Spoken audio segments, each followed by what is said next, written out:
Yes, sir. Yes, Dr. Sarabjit, your screen is very much visible, but I want to make a request that you have just entered from organizers login details. Pardon? I think you log in with the organizers. Haji. Okay, okay, sir. I will start. Yes, you may continue. Thank you. So, very good morning, sir. Good morning, Punika. Sir, we welcome you to this morning session of today's training workshop. And students has really appreciated the last day's sessions. And looking forward, Thank you. over to you now, sir. Yes, thank you, Punika. So today now we are going to start with the next topic, which is inheritance. So let's start the discussion on inheritance and try to understand what inheritance is and what kind of benefits are offered by inheritance. So in simple terms, inheritance is the process by which the objects of one class acquire the properties of objects of other classes, of another classes. So the main point to understand is that it is a process by which the objects of one class are acquiring the properties of objects of other classes. So what benefit this concept is extending us? Now, if you go through the literature, you will find that inheritance is very useful concept. This concept wherein objects of one class acquire the properties of objects of other classes. So this saves a lot of time and supports the idea of reusability. So that means to say, when one object is acquiring the properties of other objects, you need not define those properties again in that project in which you are inheriting the other object. So very straightforward, it supports the idea of reusability. You need not write the code, the properties, the variables, the methods or the functions again and again in the subclasses. Instead, the functionality can be fetched from the superclasses on. So it saves time and increases development productivity because you are saving all the time.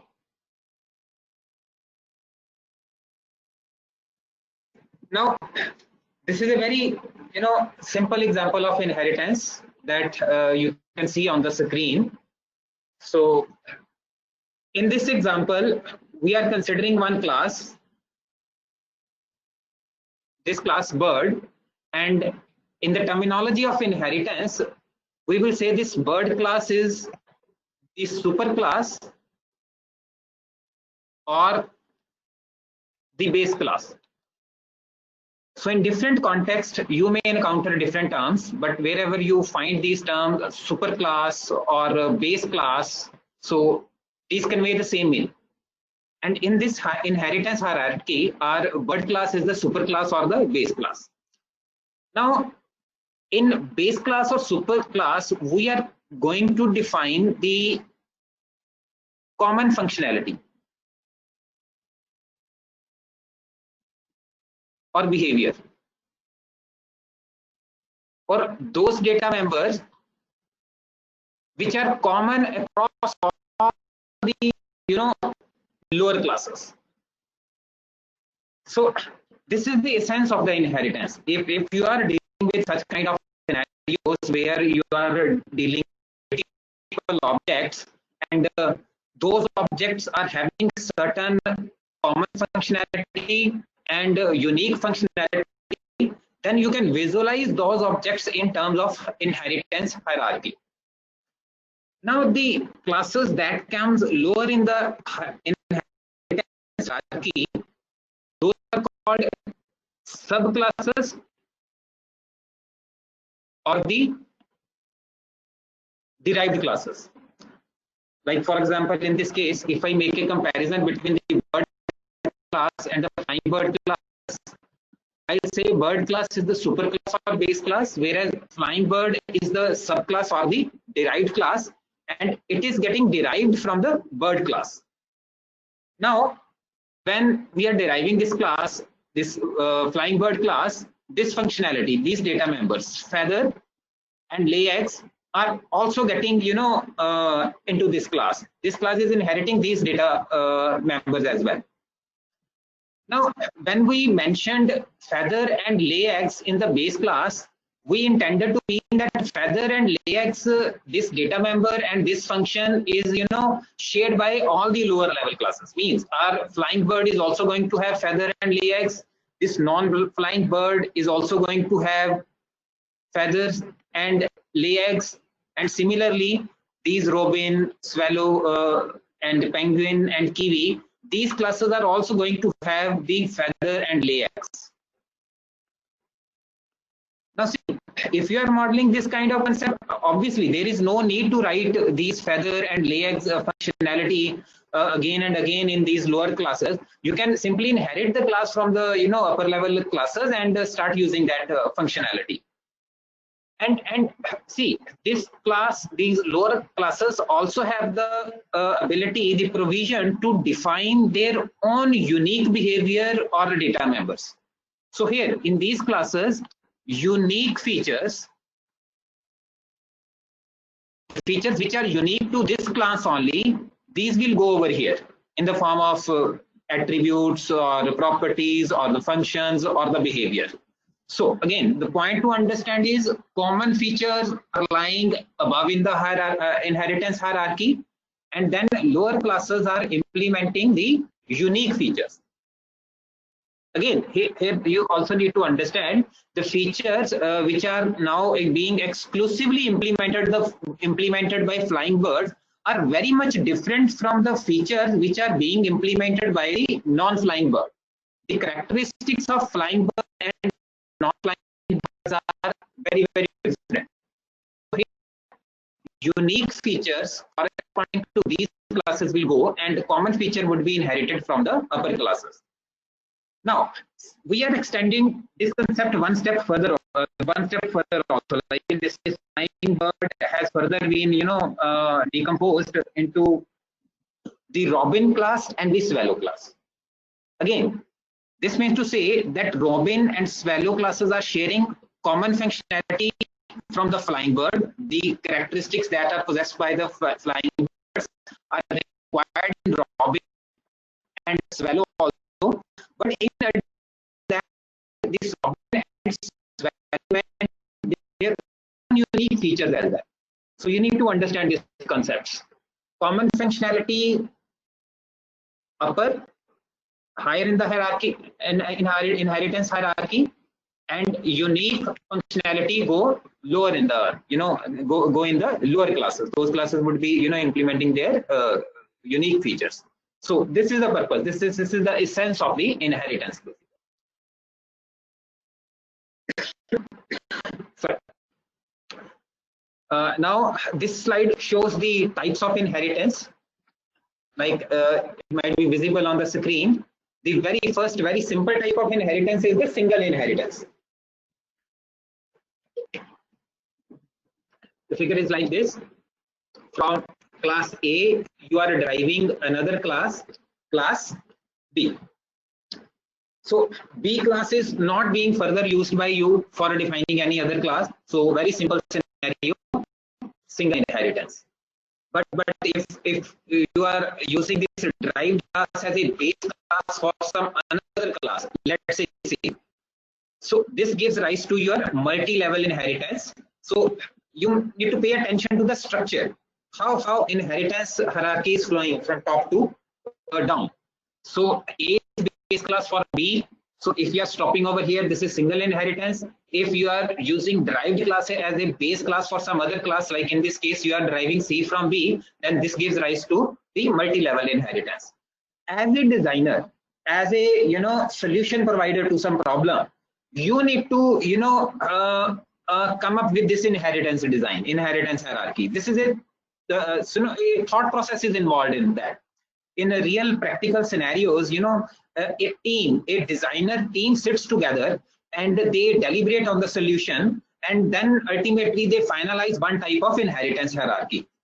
So for simple problems, it may be one-man job, but when you are dealing with complex problems, a team need to act on that. A team need to decide about the inheritance hierarchy. If you are dealing with, let's say, 50 or 60 number of classes, 50 or 60 different entities, then what kind of inheritance structure would be there?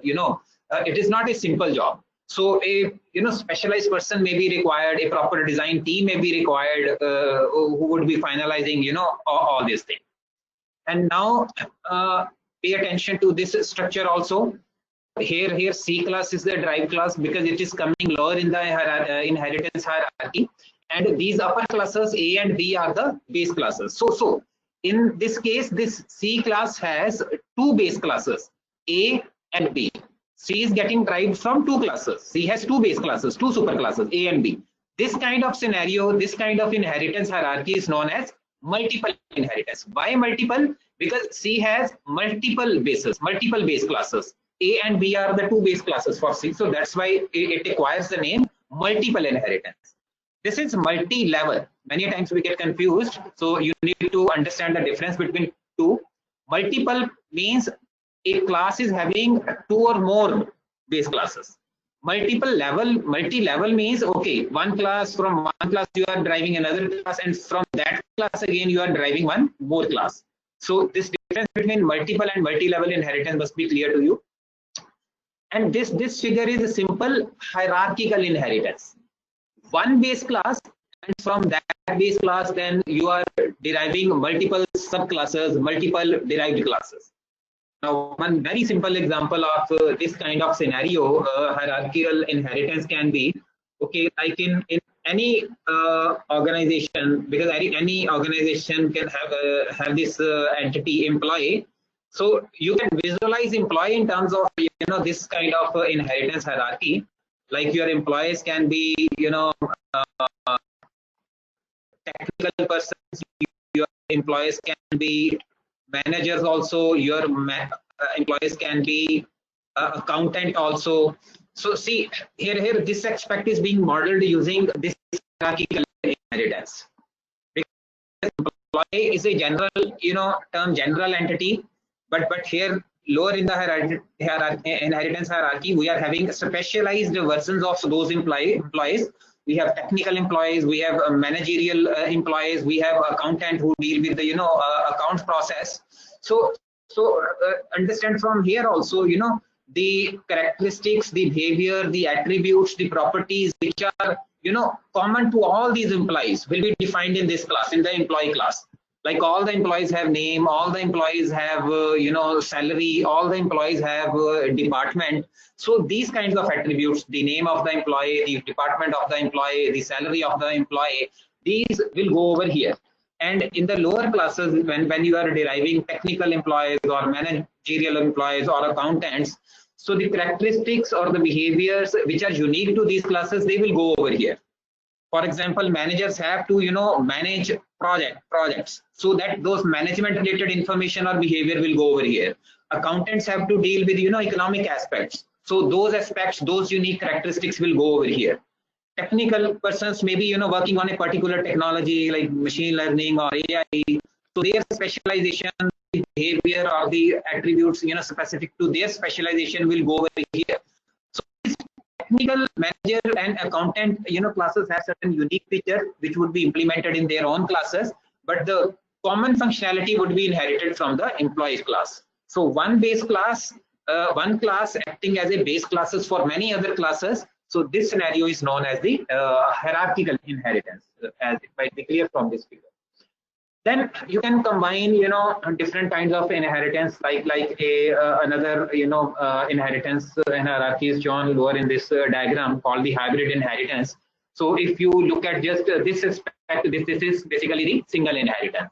And if I mark, let's say, this very portion, here you can see the multi-level inheritance. And this portion, in portion in BV and say this is D, multiple inheritance is involved. So in this overall structure, this multi-level path is also there. D is getting properties of A first via B and then via C also. So this kind of structure, can also exist in your, problem design, solution design documents. And we would be, referring to this kind of inheritance hierarchy as a hybrid inheritance.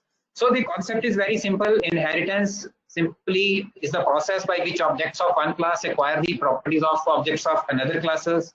So this example I have shown you, and you must be clear with these types of inheritance: single, multi inheritance, multi-level inheritance, hierarchical, and hybrid inheritance. And I hope that this concept must be clear to you. Now we will move with the implementation aspects.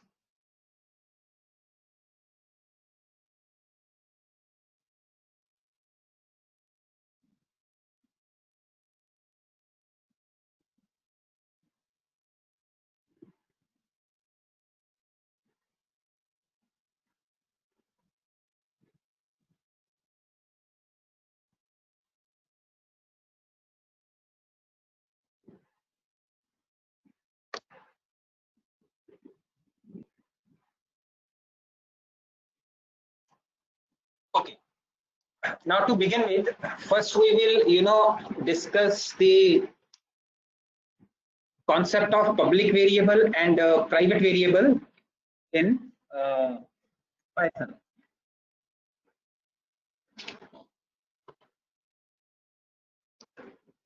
So we will demonstrate.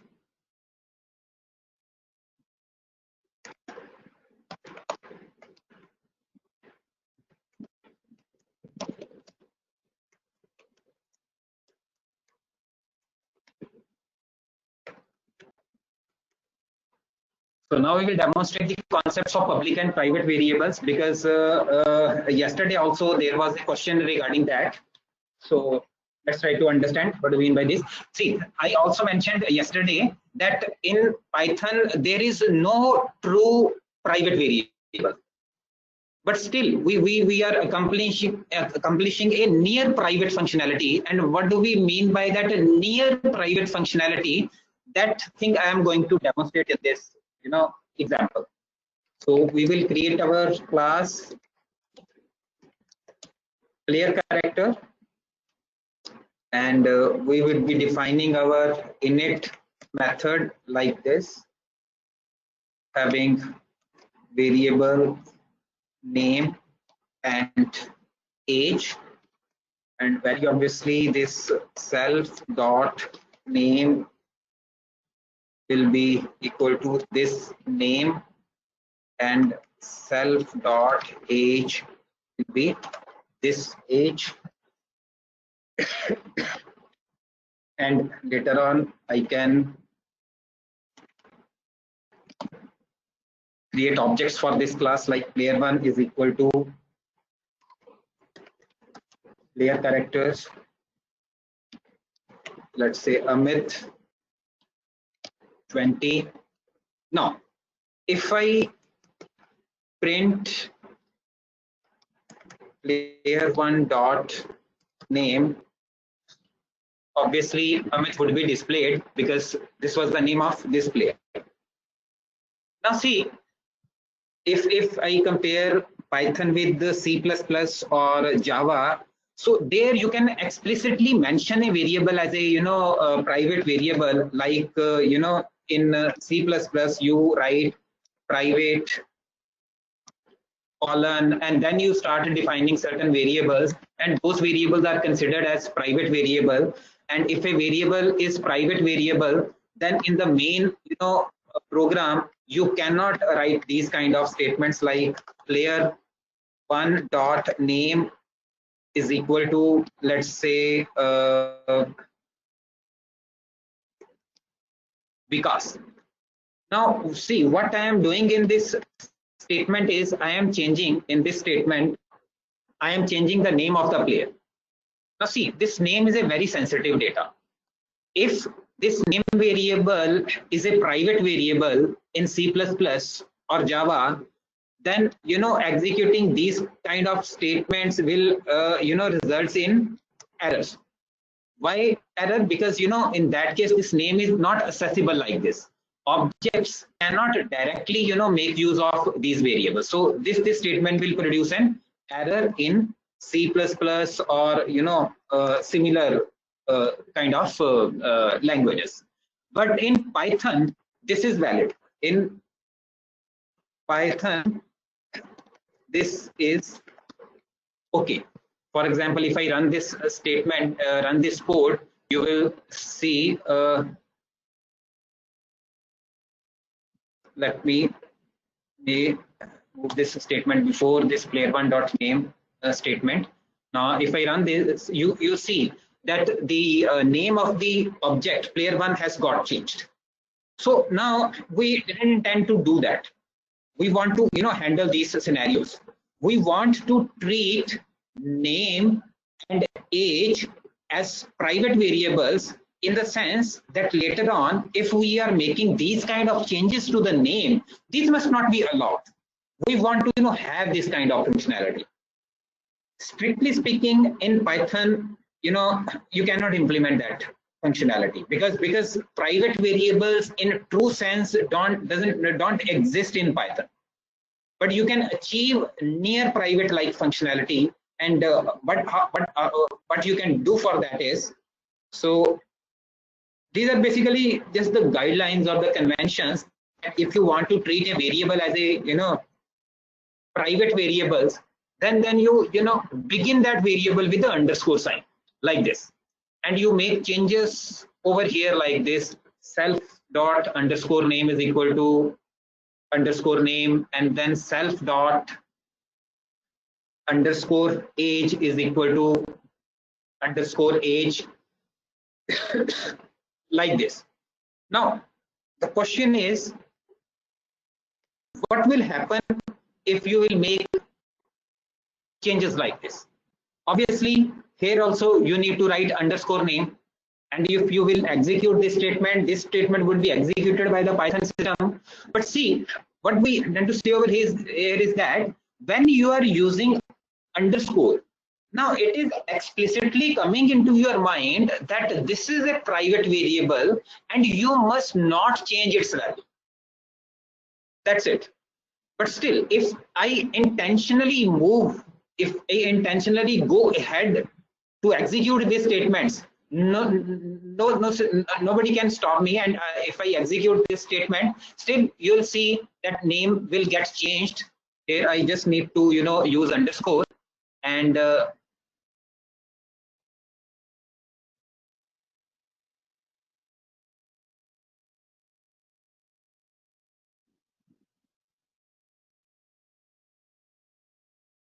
see, now Amit has got printed, but if I move this statement over here, see, now Vikas has got printed. So this thing has demonstrated that in Python there is no true private variables. You can still make changes to the variables in Python like this. But when you are using underscore, it is just explicitly coming into your mind because this variable is beginning with the underscore sign. This is a private variable and you must not make changes to this. But still, nobody can stop you, making changes. So this is one thing, simple underscore, variable. Second thing is that you can, begin these variables with a double underscore sign. So this is somewhat better than this previous approach wherein we are using single underscore. So now we will try to see what happens with this. Let's say I'm not executing this statement. Now I have simply changed the name of the variables, simple name or underscore name, to underscore name, underscore age, and here also I'll have to write self dot underscore name is equal to name underscore name, and self dot a underscore age is equal to age. Now if you execute this statement, you'll see player character object has no attribute underscore name. But if you see at this definition, you have defined underscore name. So what has happened over here? it is clearly visible that underscore name is defined in the class. You have specified the value also. But when you are accessing underscore name, the system is saying this player character object has no attribute underscore name. So now this thing is giving you the illusion that this underscore name is a private variable. Because underscore name is a private variable, that's why you are not able to make changes in that, and system is saying that player character object has no attribute underscore name. But this is not true in a strict sense. Now see what will happen. Now let's define, our function, display function like this, let's say. And if inside this function I write print self dot underscore name, and here if I write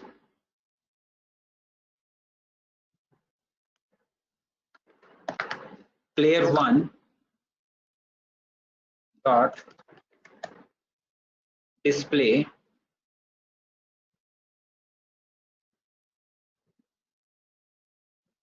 what will happen?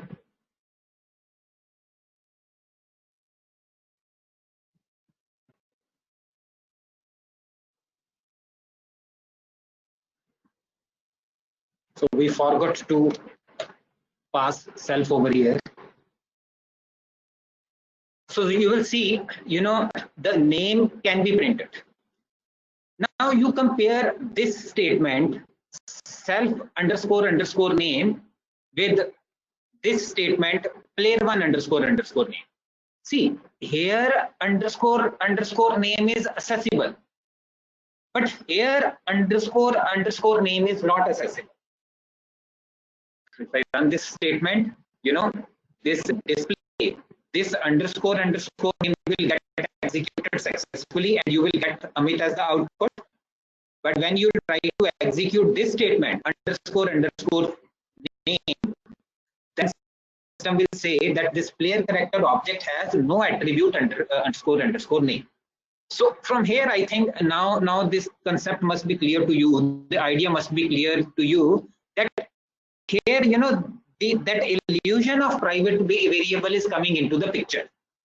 You are able to access underscore name from within the class. I'll write over here. You can access underscore name from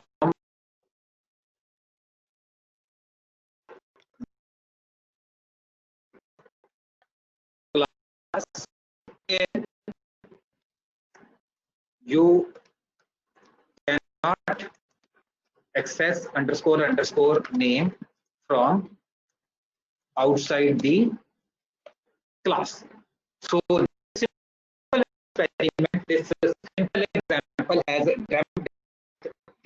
this concept that if you have declared a variable like this, you have begun that variable with underscore sign, then it can be accessed from within the class, but it cannot be accessed from outside the class. So this is how Python implements the concept of private variables in classes. But in reality, what has happened? You must be very clear with that also. Now pay attention to this. Player1 dot underscore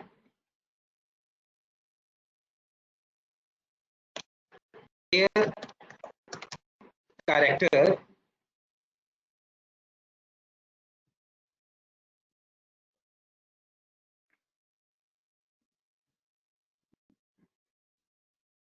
underscore name is equal to, let's say, Vikas. And then now if we try to display the name, what will happen? So you see, the name has got changed. If I simply write,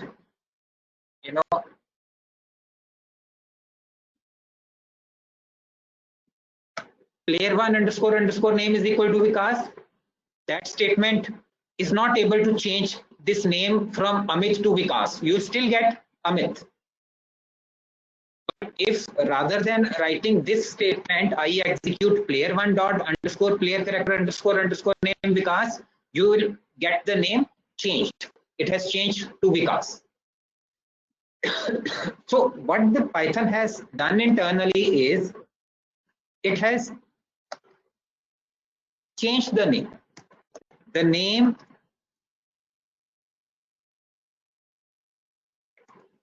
have been changed from underscore name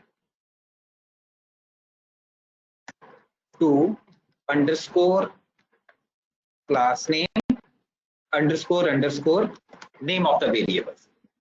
So this is the concept, that Python implements internally. So I used that notation over here when I am saying player one dot underscore player character underscore name is equal to something. So I am using this convention underscore class name underscore underscore name. So Python has changed the name of the variables from underscore underscore name to underscore class name underscore underscore name. And if I know this trick and if I make to the variables by referring to the name like this underscore class name underscore underscore variable is equal to some new value, then I would be able to make changes in the properties of the object, like this example has demonstrated that we were able to change the name of the object, the player, from Amit to Vikas. So I think from these examples, from this very example, the concept of private variables must be clear to you. So strictly speaking, all the variables are public because they can be accessed from the outside world. So if you have the object available with you, object dot the variable name or the method name, you will always be able to access the variables or the method name. But yes, if you want to implement this concepts, if you want to bring the notion of private variables into the picture, then either you go ahead with single underscore, that will not that thing is not very close to the true private variables.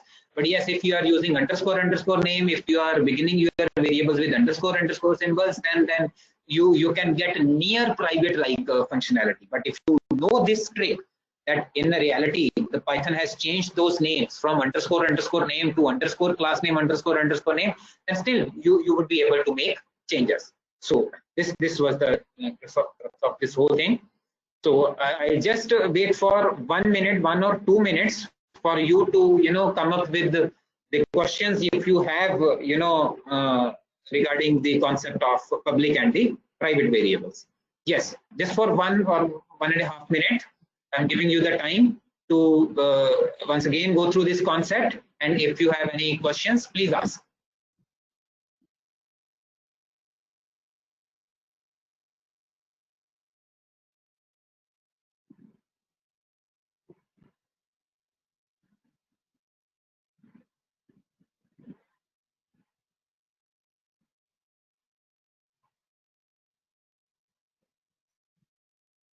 So Sudhanshu saying, sir, we are able to access name from player character underscore name as we access it from inner variable of a class. So yes, Sudhanshu, you are right. If you are beginning your variable names with single underscore name, then still you can access those variable names from within the class as well as from outside the class, because single underscore doesn't provide you any security. Single underscore is not implementing the concept of private variable in true sense. So if you try to access this variable from outside the class by writing the object name dot underscore variable name, you would be able to access it. So you are right. But what I'm trying to say is that if you are using double underscore, then name of the variable, then you will not be able to access to make changes to the variable like this. For example, if you make changes like this, let me demonstrate. Here I have written player one dot underscore underscore Vikas. So because here also we have mentioned it underscore underscore name. So you might expect, okay, the name of Amit must get changed from Abhit to Vikas, but if you will run this example, you will say the name is still Amit. So where this Vikas has gone? So this is a natural question that must come into your mind.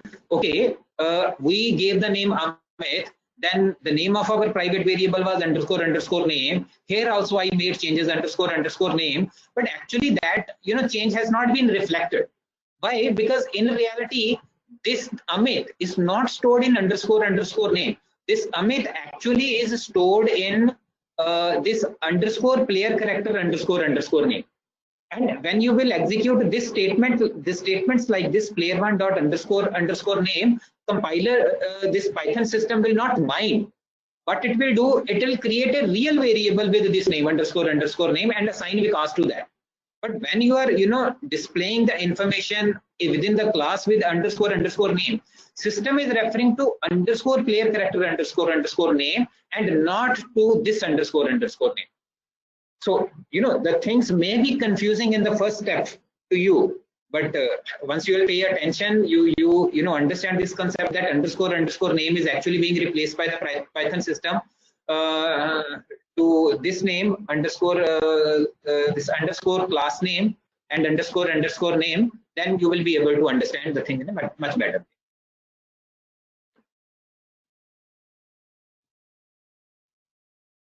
So Bhavya is asking, we have to write underscore with the class name also. Yes, Bhavya. So you can see over here, underscore player character.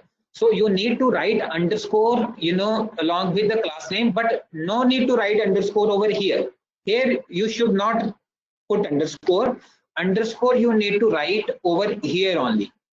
Underscore player character.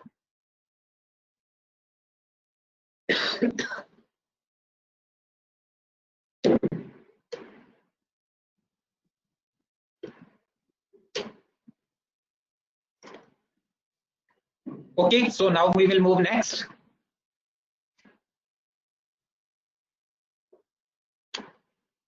So now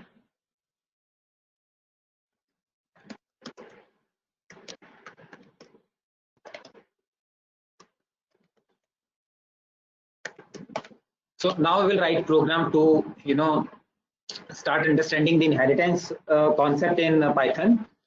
So what we will do, let me create a class user first, and I'll define a function, let's say sign in for the user.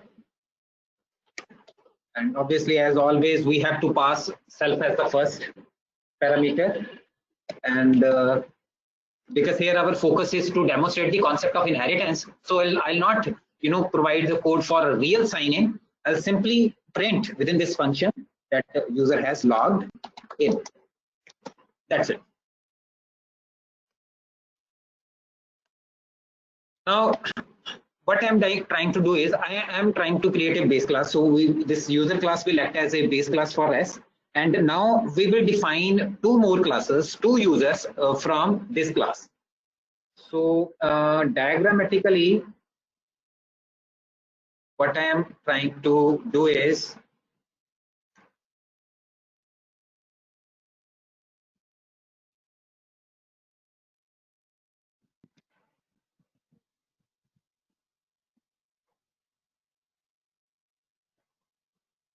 I am trying to create a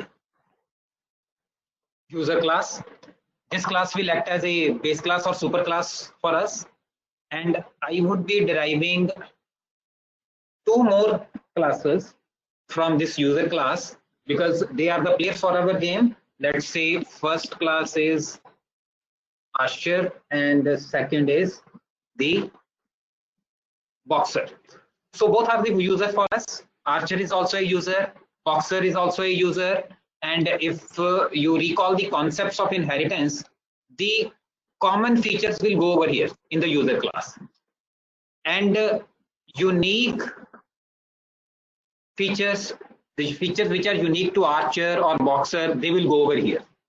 So what we are trying to do now is we are trying to create a user class, and one common function that we have specified in our case is the sign in. Now see, this Archer also needs to sign in. Boxer user also needs to sign in. And because we said that with the inheritance, we can implement the idea of reusability. There is no need to write the code again and again. We will demonstrate that this sign-in can be accessed by both these users, by the Archer as well as by the Boxer. So let's write the code for Archer class and the Boxer class. Class Archer user. Now, I will not give any functionality to this class, but you must understand this concept first. Archer, then in bracket user. So when you are mentioning user in the bracket, so here you are mentioning that you want to inherit this Archer class from the user class. So this is the syntax basically. How you can mention the name of the superclass when you are creating a new class. So class Archer is the new class that you are going to create, and if you want to inherit your class from a particular class, from a specific base class, you will be mentioning the name of that class in the round brackets like this. So here class Archer brackets user means we are creating a new class Archer, but at the same time we are inheriting this class from the user class which we have defined earlier in this program. So class means no specific unique functionality at present I am mentioning for this class, but let me create one more class, let's say Boxer, and again I'll write user over here. Why? Because both the classes are getting inherited from the user class. So that's why class Boxer user, and here also I will write pass. Now, if I create a new user, let's say Robin is equal to Archer. So what do you say? You will get any error? Hopefully not. This statement, this program will run very fine. But if I say Robin dot sign in, now what do you see? Whether Robin would be able to call sign in? Because if you look at this Archer class, in Archer class there is no sign in function defined. Robin is belonging to the Archer class. Archer class is not having any sign in function, but still we are making a call to this sign in function like this, Robin dot sign in. So what do you think, whether Robin object would be able to access sign in or not? Now see, if you run this statement, you will see that Robin is able to make a call to this sign in function. This Robin dot sign in say logged in. So why? Because when you created this class Archer, you mentioned that it needs to be inherited from the user class. So because of this thing, this user class got inherited in an Archer class, and along with inheritance, the functionality of sign in has also come to the Archer class. So that's why you are able to call this sign in function with the object of Archer class. Now, this way, if I omit user from over here, and I, let's say, make this statement comment, is everything fine? Yes, everything is fine, nothing will happen. But what will happen if you try to execute Robin.sign in? You will see the system will say Archer object has no attributes. You has no information. But if I write user over here, that this is to be inherited from the user class. That's why that's how this functionality of sign comes into this class. Now if I run the program, okay, it will run perfectly fine, and it will say that the user has logged in. So this is a very simple case of understanding inheritance. This simple example has demonstrated how the functionality of one class gets acquired in the objects of other classes.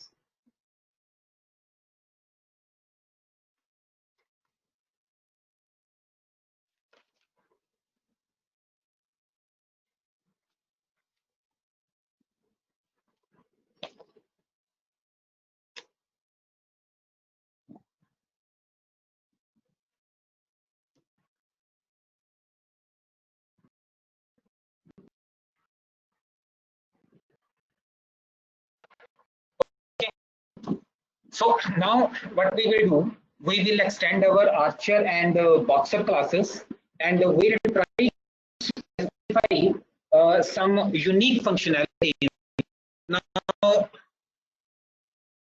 we say that archer and boxer classes are implementing some unique functionality. So let's assume that for archer we have a number of arrows attribute. Why? Because this place is archers and it needs to play with the, and for this boxer we have the concept of power, because this boxer will hit something with power. See, archer is going to hit with arrows and boxer is going to hit with power. So this power is unique to boxer, arrow is unique to archer, and as per our inheritance concepts, those unique things must be implemented by the specific classes, by the derived classes, which are very specific in nature. So we will do the same things in our demonstrating example also. So what I will do with archer class, I will define a init method, and along with this init method I will pass two variables, name and number of arrows, and I will simply write self dot name is equal to name and self dot number of arrows is equal to number of arrows. Why? Because here the number of arrow is unique to the archer class, and in our boxer class we will define the functionality like underscore init underscore self name. See, name although is same, so in your case you can keep name over here also in the super class, but let's go ahead with this structure only. Here we will specify the unique functionality, and we will mention that our boxer will have a a variable called powers. So see, archer having number of arrows, boxer having power only. But sign in function is common to both archer as well as boxer, and its definition will go like this: self dot name is equal to name and self dot power is equal to power. So now if I say Robin dot sign in, okay, system will say Robin is equal to Arthur. You cannot make a call to this, missing two additional arguments, name and number of arrows. So I need to pass name and number of arrows.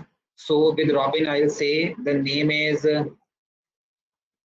Robin and the number of arrows are, let's say, 80.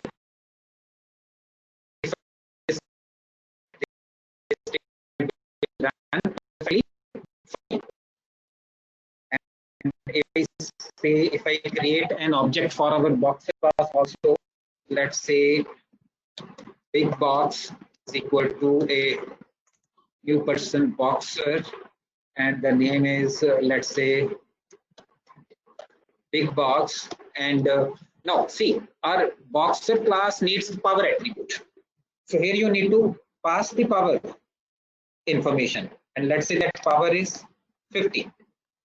Now if you will call big box dot sign in, then you will see that both the user are able to call sign in function, which lies above the inheritance hierarchy. This sign in function is coming from the user side, and these two classes have a unique functionality, unique variables, like number of arrows belong to archer and number belonging to the boxer class. Now, what we'll do, number of arrow is unique to arrow, this power is unique to boxer. So this was about variables, data members. Now we will talk about functions. So we create two unique functions for these classes. For archer, we will have a function hit, let's say that archer will hit with the arrows, and for boxer we will have a strike function, because boxer will strike with some power. So see the concept, how we are implementing the unique features, the behaviors which are unique to those classes, that archer is going to hit with the arrows and boxer is going to strike with the power. So this hit function will go over here like this, define hit self, and here we will write print hitting with arrows self dot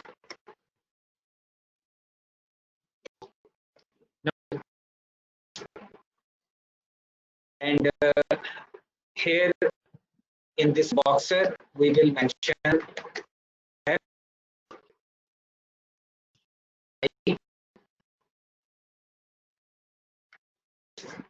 and here we will say print striking with power self. So to understand the concepts, archer is having hit and hitting with a number of arrows. Boxer is having strike and striking with power. So now these two classes are implementing unique functionality. Now, if I write over here,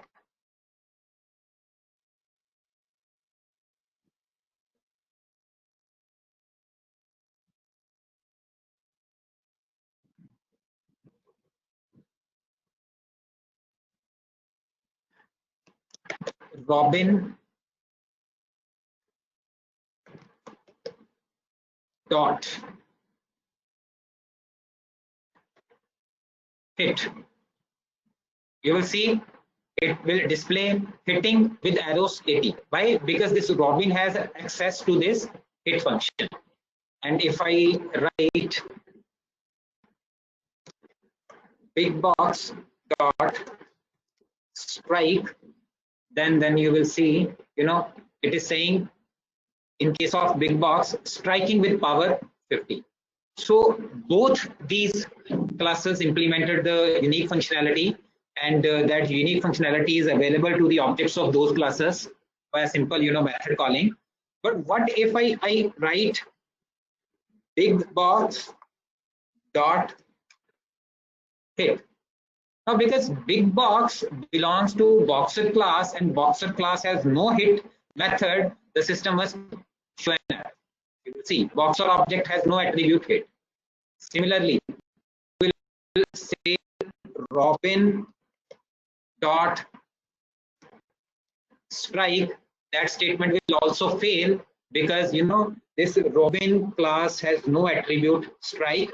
So these functionality, these unique functionalities are accessible via the objects of corresponding class only. That means to say only Robin, any object that belongs to the archer class can make a call to the get function. And belongs to the boxer class. So any object belonging to this boxer class will be able to make a call to the strike function, but not the vice versa. A archer class object cannot call strike function, and a boxer class object cannot make a call to the hit function.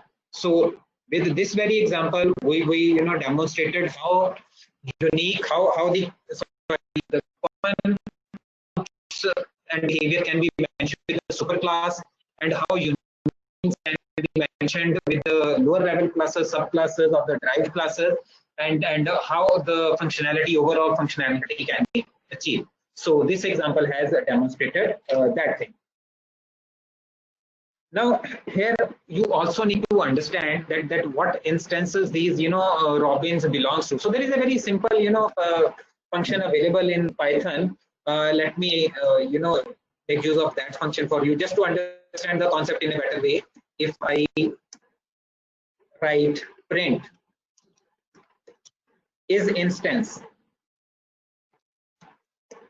Robin Archer, so I'll make these statements comment. So what do you expect? What would be the output? Yes. So this function is instance tells you whether a particular object belongs to a particular class. So if you say Robin Archer, whether Robin belongs to the Archer class, yes, the system will return true, because really this Robin belongs to the Archer class. If I write print is instance Robin user, now what do you expect?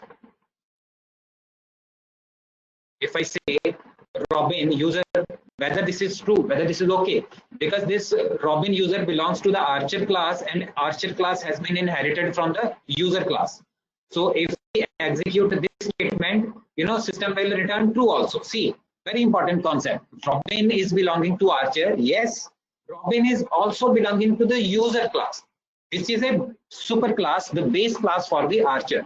So this object belongs to Robin instance belong to Archer as well as user. And if I print is instance Robin object, system will say true also. Why? Because yesterday also I told you that object is the root class for all the objects in Python system. So Robin is a type of object as of user also, and of Archer class also. So Robin, is a type of Archer. Robin is a type of user. Robin is a type of object as well. So this is the concept that you need to understand. But yes, if I write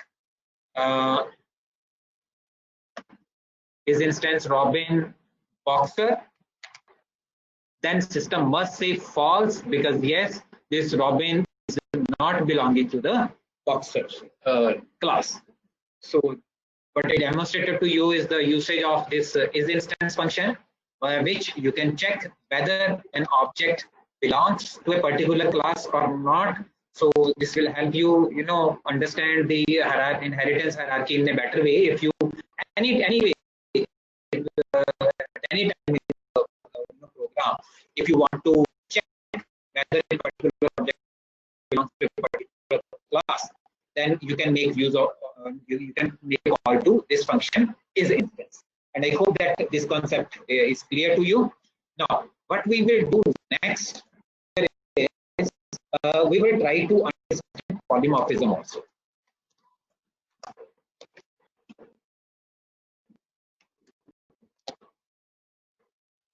Because when we have to demonstrate polymorphism in the context of inheritance, polymorphism can be better understood. So here we will extend this example. Okay, we'll carry forward this idea only of a user class, boxer class, and Archer class to understand polymorphism. But let's first understand what do we mean by polymorphism. I have a presentation also for that. So this is polymorphism. Let's first understand the concept and then we will start with the demonstration.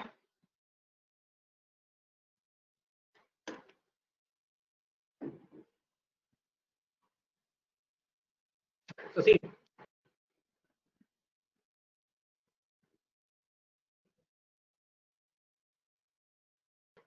polymorphism is an object-oriented programming concepts that refers to the ability of a variable or function or object to take multiple forms. This is important, multiple forms.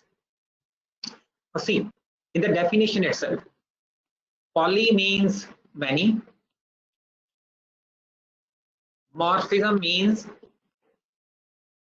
forms, many forms. So a variable can take many forms, a function can take many forms, an object can also take many forms.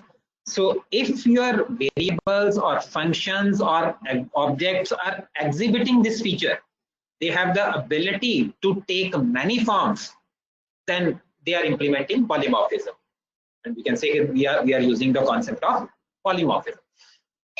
Very simple example about a variable plus. You know how plus acts. If I say 2 plus 2, it gives us 4. If I say 2.5 plus 2.5, it gives us 5. See, these two are integer variables. These 2.5s are, let's say, float variables. Now, in this case, you know what this plus is doing? It is taking multiple forms. It has the ability to add to integer. It has the ability to add to floating point variables also. And let's say if I want to implement this functionality, let's say hello plus Amit. Let's say your plus operator is producing output as hello. So here also, you know, if we are saying our plus operator has the ability to add, to concatenate to string variables also. So here in this case, I can say that this plus is taking many forms. Plus is being used to add to integer, plus is being used to add to floating point variables, plus is being used to add concatenate to integers, and say if C1 and C2 are the objects belonging to a, let's say, complex class, and if you are able to execute these kind of statements, C1 plus C2, then I can say, okay, you know, this operator has this ability to, you know, act on complex objects. Sorry, this is not a variable. This is an operator. Please take it as an operator. This is not a variable actually. This plus is operator. What I am telling you is about operator, you know, overloading, or you know, polymorphism being exhibited by the operators. So this is the idea of polymorphism, and in this example we talked about the operator, plus operator. Okay, plus operator is taking multiple forms, and here our draw function. Draw function, you know, is taking different forms. How? Draw can draw a circle, draw can draw a box, and draw can draw a triangle also. See, try to understand this whole concept. We have a superclass named shape having draw function, then 3 derived classes or subclasses. First is circle, again having this draw function, box class, again having this draw function, triangle class, this also has access to this draw function. So the name of the function is same in all the classes, in the superclass as well as in all the derived classes, but the behavior of draw is different. When you call it with shape, it may not be drawing anything. When you call it with the objects of circle class, draw will draw a circle.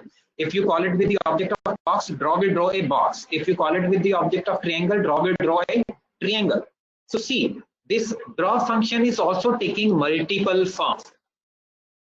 And how the system will get to know about it. Let's say draw, if you are passing just 3 arguments, 1, 2, 3, then system can take it as a, to draw circle, because first these three columns can be, coordinates of center x1 and y1 of the center and the radius.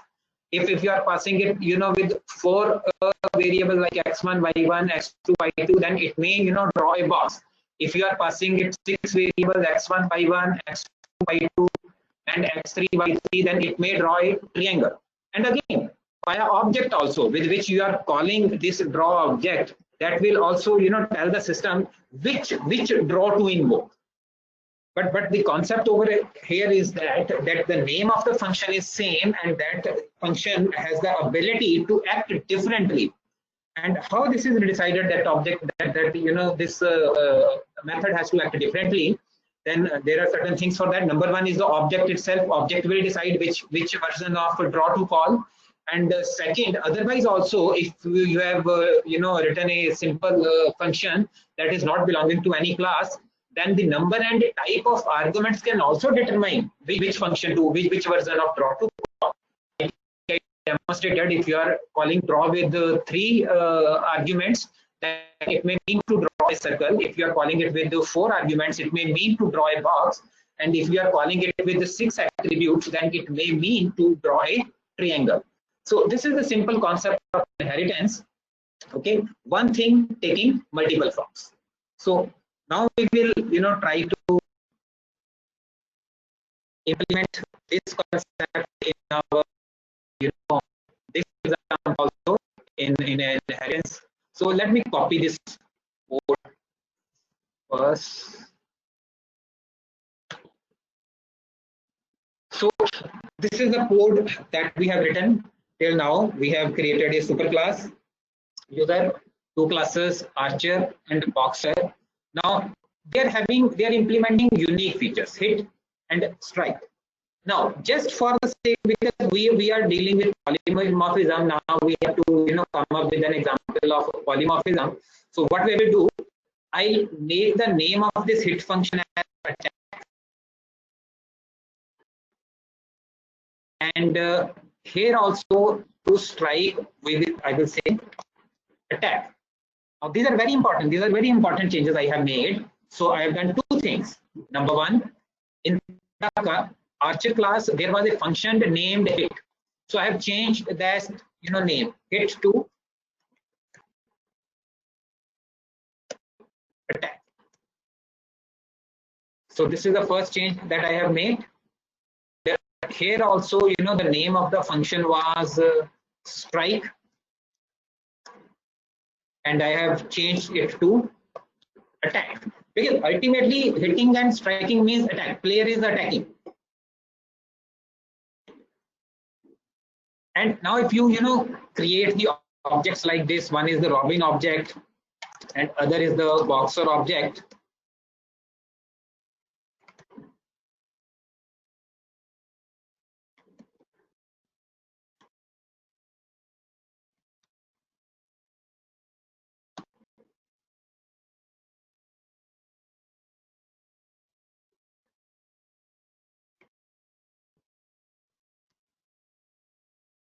Will run in, but here if you try to right now Robin dot hit, okay, system will say, okay, now you don't have any method named hit, because we have changed hit to attack. So I'll say attack.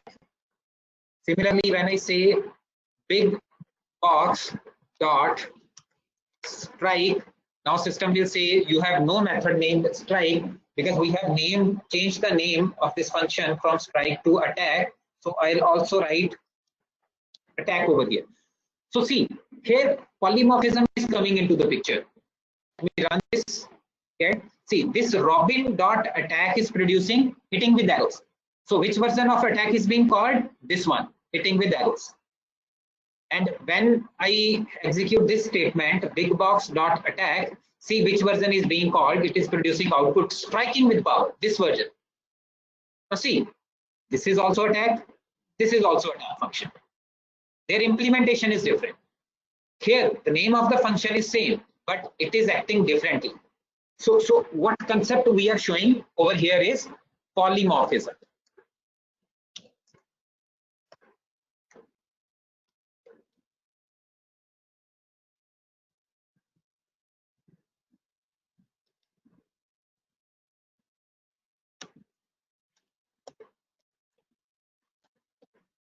How polymorphism? Because the name of the function is same, but this function is acting differently. So I hope that the concept of polymorphism must be clear to you in the context of inheritance.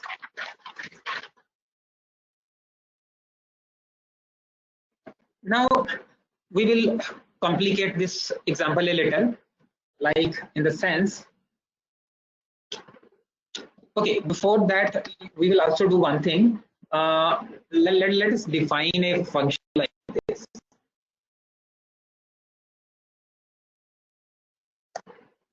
F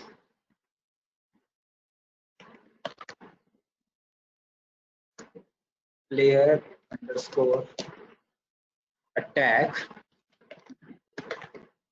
player and player dot attack. That's it.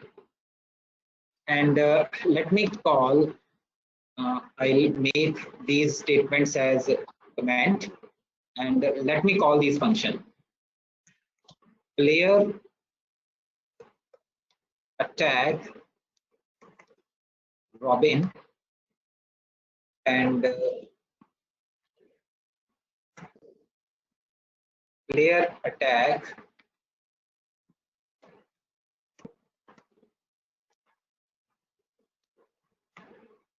big box.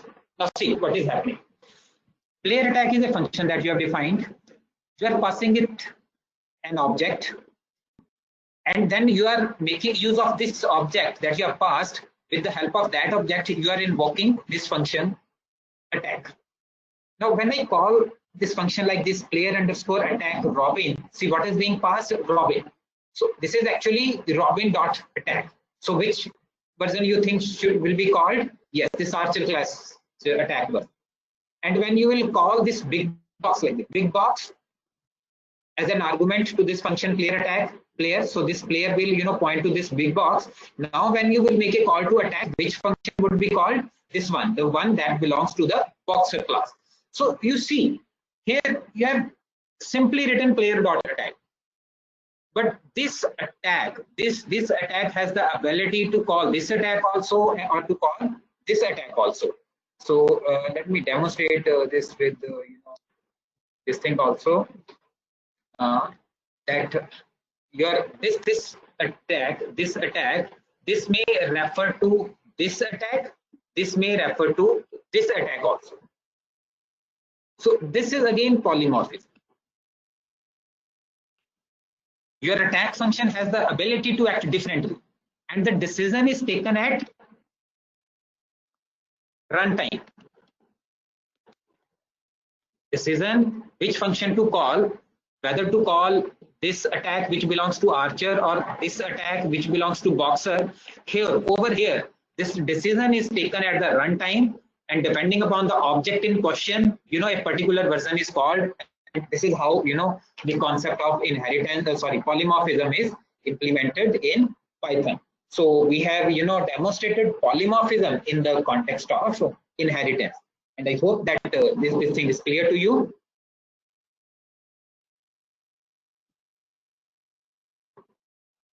Another way to do this thing is you can also have a for loop like this. Let's say for player in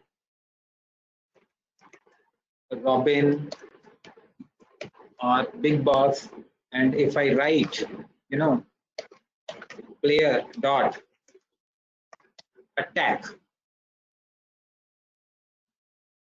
if I make these statements as command statements, and I move this statement over here. See, player in Robin and big box. So what I am considering over here is a list of objects. So if you iterate over a list of objects, and with each of those objects, if you will make a call to this attack function, then again you will get the same functionality. When you call it with Robin, this hitting with arrows will be called. When you will call it with big box, this striking with power of 90 would be called. So all these things are demonstrating the concept of polymorphism in the context of inheritance. So now we'll make this thing a little complicated, in the sense we'll define the attack function over here also. Let's say define attack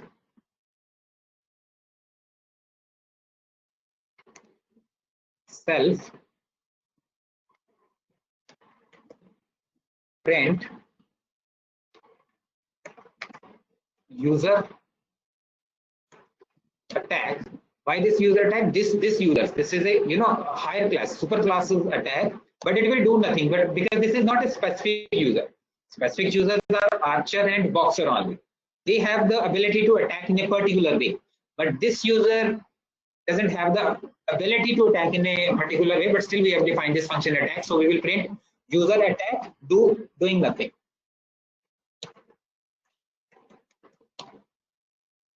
Now also see, if you will make a call to this functions like this attack, see which function is being called.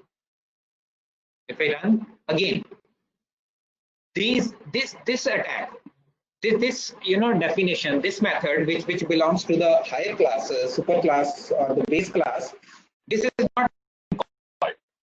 So this is one more observation, one more point for you to understand, that if your user class also, your base classes also have the same function that is being defined by the derived classes, then derived classes version is given the preference. Like in this case, because this attack is present in boxer as well as archer, so this version has got the preference rather than making a call to this attack which belongs to the user class. So if I go to this, so now we are saying that this class also has the attack method, this class also has the attack method, and this class also has the attack method. If you are calling it with object of this class, then this version will be called, these two versions will not be called. If object belongs to class, then this attack would be called this, and this attack will not be called. Hope that you are understanding the concept, that there can be different versions of attack, and system can very easily resolve which version of attack is to be. But if you have to make a call to the super class version, then how we can do that? I'll demonstrate that.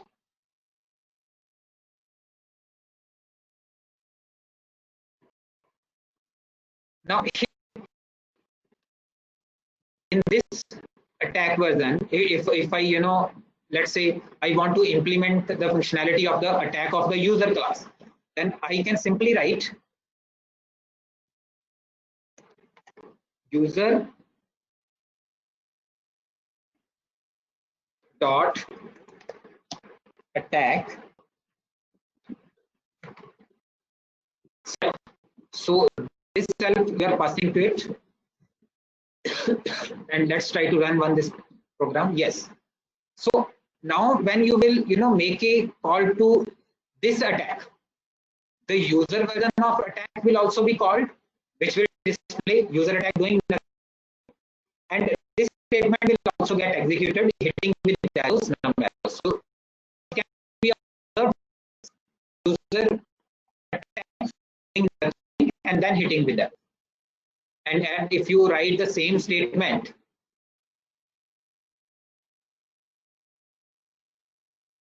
in the attack functionality of boxer class also, like this user dot attack,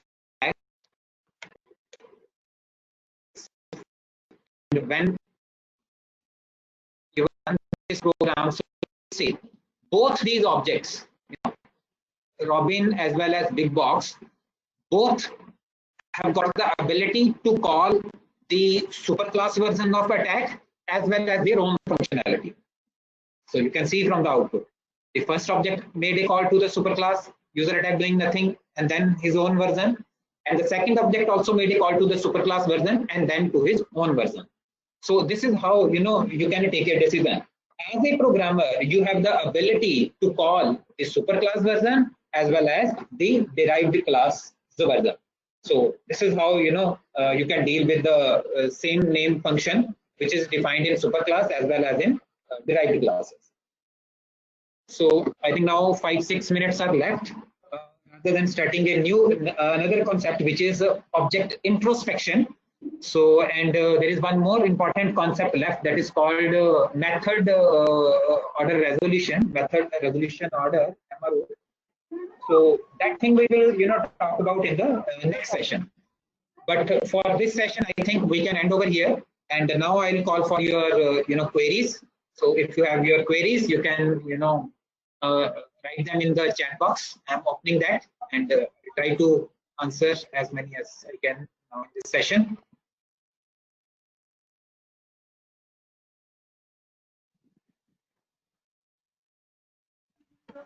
So, so participants, if you have any queries, you can write in the chat box. You can discuss your problems with the sir.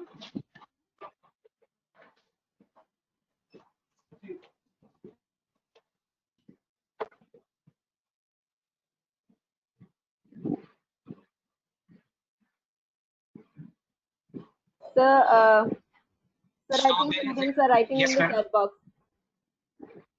Yes, I am reading those things. Okay, sir. So first, Kalpana has written, what is the function of pass? See, pass is a do nothing kind of statement. So when you say pass, you are mentioning to the system that you don't want to execute anything. You just want to give a statement that is doing nothing. So pass is do nothing statement. Next, we have a question from Shrey Mehta. Sir, I have a doubt about yesterday's session. While web scraping the PU physics site, I could only get the first mail, that is physics@pu.ac.in. Rest was not accessible. Why is it so? See, again, there are few points that you need to understand, that when you are, fetching the data from a website in HTML form or HTTP response site, so many a times those sites, change at the rate symbol with certain special characters.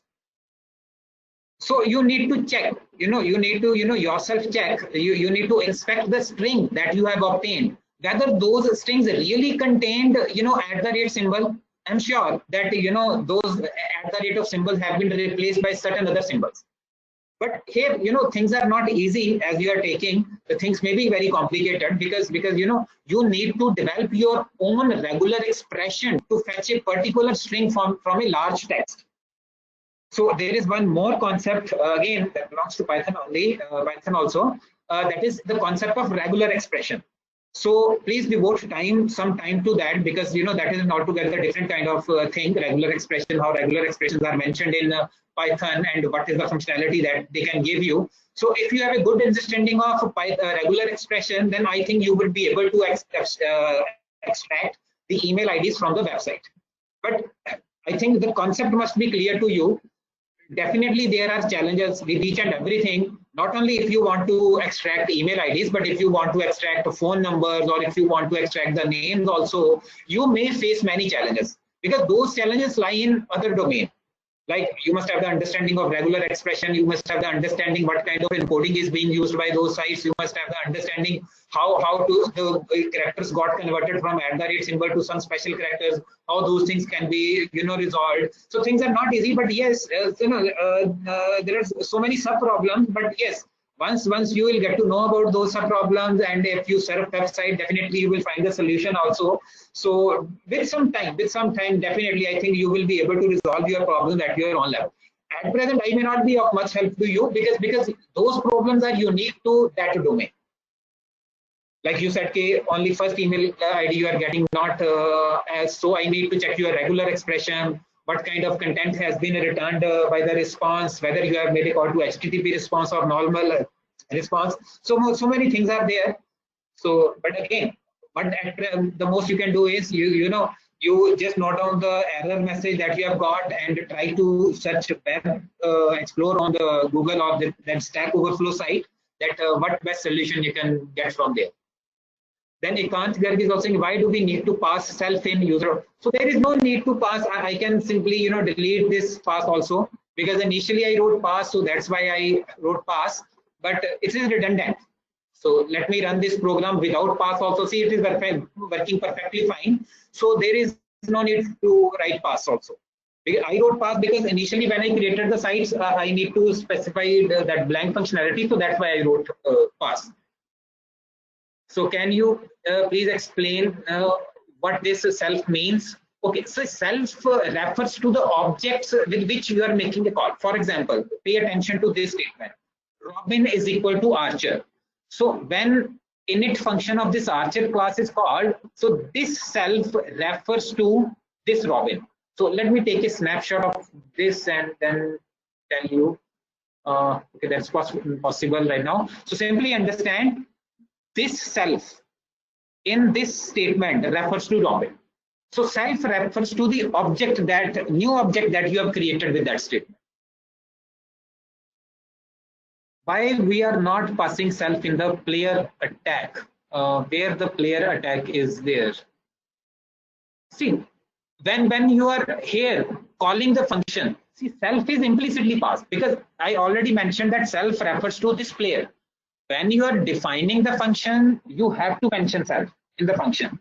But when you are calling the function, there is no need to explicitly pass self at that time. Can a subclass method can be overridden by the superclass? No, but you can call the methods from superclass. The approach I have already explained. You can use the syntax, the name of the superclass dot the name of the method. So this is the only way as far as my knowledge is concerned. Next. Yes, sir, I have used regular expression in the code, but still they can't be assessed still from this is okay. Yes, you are writing this. Yes, but you need to check now. Like in your case, when you are saying emails dot find all this regular expression and comma soup, your soup is get. Try to display get text over there. So Shrey, do one thing.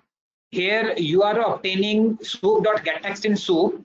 Try to display the value of soup and recheck whether this soup text really contains the email IDs. So one thing. Second, you apply this regular expression that you have generated to your own text. Create a dummy text, enter 4-5 email IDs, and try to check whether this regular expression is right. So because there can be two problematic points. One is with your regular expression, and second is with the text. So you need to do a little debugging in this case. So we are not passing self in player attack because it is not a class member function. No. See, when you are calling the function, there is no need to pass self. So Tavishi, please understand, when you are making a call to the function, at that time there is no need to explicitly mention self in the function call. Why do we need to pass self in user dot attack? So here, because here you are mentioning that thing inside the class. Please understand that this thing is coming within the class, and here this attack is coming outside the class. So that is the reason. So how many methods we can write in a class? There is no limit, Abhishek. You can write as many methods as you want in the class. It is, I think, constrained by the memory only, but as such, there is no limit. Can a private function in a superclass can be overridden by its, again, because there is no true concept of private functions. But yes, the thing is that you can make a call to the superclass version as well as subclass version. The concept I have told you, and by making use of that concept, you can call the either version. Okay, so I think we should wind up here. Yes, because yes, in 1 hour we have to start the second session also, yes, and I am also receiving so many phone calls around 8, 9, so I have to answer those also. So we'll take a break for 1 hour now, yes, and we'll start the next session exactly at 12:30. Right, ma'am? Yes, sir. Thank you, sir. Thank you so much. So, so participants, you can leave now, and all participants are requested to join back sharp at 12:25, so that session should be started at time. And all the participants are required to fill the attendance in the form shared by